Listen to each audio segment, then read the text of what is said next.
자, 오늘 지금 여러분들이 보시는 이 대한민국의 조국, 그리고 대한민국을 완전히 공산을 끌고 가고 있는 이 문재인 정권, 이것이 오늘 금방 만들어진 것이 아닙니다. 좌파 빨갱이들은 지난 60년간 같은 매뉴얼로 오늘 대한민국 공산을 추진해 왔습니다.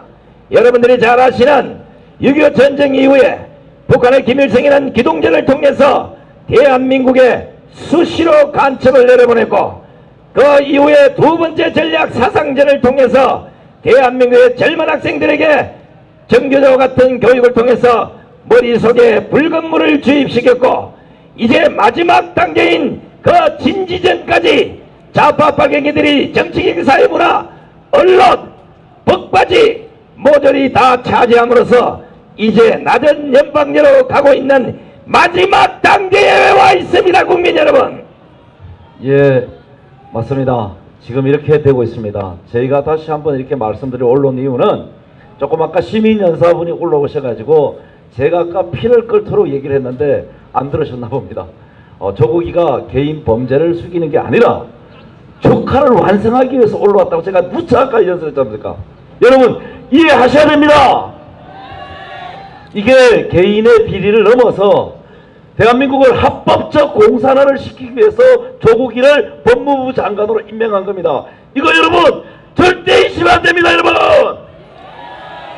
지금 여러분들이 아시는 그 조국이는 산호명이라는 게 그냥 뭐 산호명에 그런 게 뭐 있나 보다 이게 아니고 완벽한 대한민국을 공산주의로 들이없는 이런 지하 조직들이었습니다. 이것 때문에 6개월이라는 감옥살이를 살은 이런 자들을 대한민국의 법무부 장관으로 만든다면 과연 그 법이 똑바로 서겠습니까? 조국의 석사 논문도 소련 소비에트 뭐 이런 쪽이고, 이제가 갖고 온 공수처, 바로 지금 문재인 정권이 마지막 검찰 개혁을 앞서서 하고자 하는 그 공수처의 형법 이름도 중국에서 따온 겁니다. 결국은 어떻게 되겠습니까? 대한민국은 결국 북한의 아가리에 들어가는 게 아니라 중국의 속국이 돼서 신민지 시대를 우리가 살아갈 수밖에 없는 환경이 바로 목전에 와 있다는 겁니다. 여러분 지금 저희가 끝나고 바로 마지막 무대가 준비되어 있습니다. 오늘 마지막 무대는 대한민국 국가 자살, 국가 부도, 공산화로 가는, 여기가 자꾸 아까 사회주의 하는데 벌써 이분들 세뇌된 겁니다.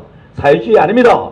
공산주의를 말을 바꾼 겁니다. 좋은 쪽으로. 절대 섞으면 안 됩니다. 단순해야 됩니다. 여러분 쟤네들이 말한 건 전부 적화를 위한 전략이고 전술입니다. 사회주의가 아니고 공산화로 가는 겁니다. 그리고 아까 임종석이 미국 못 가는 거 맞습니다. 반미하다 정가자가 되면 미국이 절대 받아들이지 않습니다. 그 운동권들이 문재인 주사파 정권의 대거 포진해 있습니다. 아까 제가 누차 그랬잖아요. 이들이 대학 다니면서 하얀병 들고 죽창 들고 데모했지만 그때는 힘이 없었습니다. 그래 이제는 힘이 있다는 거죠. 권력을 가졌습니다. 그래서 자기네들이 할 수 있는 게 뭡니까? 합법적인 공산화를 실질적으로 추진하고 있는 겁니다. 여러분 깨어나셔야 됩니다. 깨어나셔야 됩니다. 지금 문재인 정권이 지난 2년 4개월 동안 추진해온 이 일련을 잘 보시면 앞으로 벌어질 일을 여러분들은 기억할 수 있습니다. 첫째, 문재인 정권이 들어서서 오로지 김정은과 손을 잡고 마치 대한민국을 평화와 통일로 이끌어가는 듯 장난을 쳤습니다. 거기에 반대를 하고 북한이 절대 비핵화를 하지 않는다고 하는 우리 국민들에게는 반평하자 전쟁을 바라는 인간처럼 몰아붙였습니다. 반북 프레임으로 모든 국민들을 완전히 통일 세력이 아닌 반통일 세력으로 만들었습니다. 그러나 김정은이가 절대 비핵하지 않는다는 사실이 결국은 김정은이가 문재인의 뒤통수를 침으로써 이 문재인이 하던 남북 통일은 후방으로 돌아가 보고 말았습니다. 자, 그러니까 안 되니까 두 번째 프레임을 가동합니다. 이제 국민들을 일본을 향해서 친일과 반일로 반을 갈라버립니다. 쓸데없는 지소미아를 파괴하고 북한으로부터 적어도 네가 안 하면 나는 일본하고 싸우겠대서 일본과의 관계를 완전히 파괴해버렸습니다. 이 바로 친일과 반일 관계가 끝나면 마지막 단계, 지금 일본이 하고 있는 이 경제 보복이 일본이 아닌 미국이 뒤에서 조정을 하고 있다는 이런 핑계를 대서 이제는 마지막 단계 반미 프레임으로 갑니다. 대한민국에서 미국을 몰아내야 된다는 이 논리로 반미 프레임을 작동해서 좌파들이 들고 일어나서 촛불 집회가 됐든 뭐가 됐든 반미 활동을 하게 되면 결국은 미국은 이놈의 새끼들 더러워서라도 한국에 있어서 안 되겠구나. 철수하는 그 순간 대한민국은 75년 혼란 패망의 그 순간과 똑같은 시간이 올 것입니다. 저는 현실적으로 강원도민에게 꼭 드리고 싶은 마지막 말씀을 하나 드리겠습니다.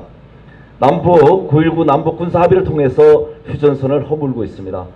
여러분 아시고 계십니까? 또 관광 뭐 이런 거 핑계 대가지고 둘레길을 만들고 있습니다. 그 다음에 해안선 철책을 없앴습니다. 지금 강원도가 특히 고성, 속초, 양양 해안가 다 철책 없어졌을 겁니다. 그리고 아까 제가 말한 목선이 오가고 있습니다. 여러분 정말 위험합니다. 그래서 우리 강원도민들이 진짜 깨어나서 자유대한민국을 수호할 수 있는 그 원동력이 되어주실 것을 다시 한번 마지막으로 호소드립니다. 여러분, 나라 경제가 망한다 하니까 아마 지금 속초 양양 고성 시민들은 피부로 그렇게 느끼지 못할 겁니다. 지금 서울에 가면 크고 작은 상점에 붙어있는 쪽지마다 대부분이 임대입니다. 여러분이 잘 아시는 크고 많은 서울에 랜드마크라는 용산 전자상가조차도 수없이 문을 닫은 가게들이 존재합니다. 이것뿐 아닙니다. 조만간 적어도 11월이면 이 속초 양양 고성에서도 대부분 가게가 제대로 돌아가지 않아서 임대라는 딱지를 붙이고 고통스러운 시간을 보낼 시간이 바닥바닥 다가올 겁니다. 내 말이 거짓말인지 서울에 한번 오셔서 한번 보십시오. 유명한 상가에 가면 전부 다 임대가 붙어 있습니다. 들어올 사람도 없고 나갈 사람도 없고 내 돈 다 불러들여서 내 퇴직금까지 다 투자해서 김밥집을 하고 미용실을 만들고 무슨 작은 가게를 만들었건만 문재인 정권 2년 4개월 만에 나라 경제를 완전히 거덜을 내서 이제는 빚더미에 올라서서 더 망에 자빠지면 서울역에 노숙자로 갈 수밖에 없는 대한민국 현실이 된 겁니다.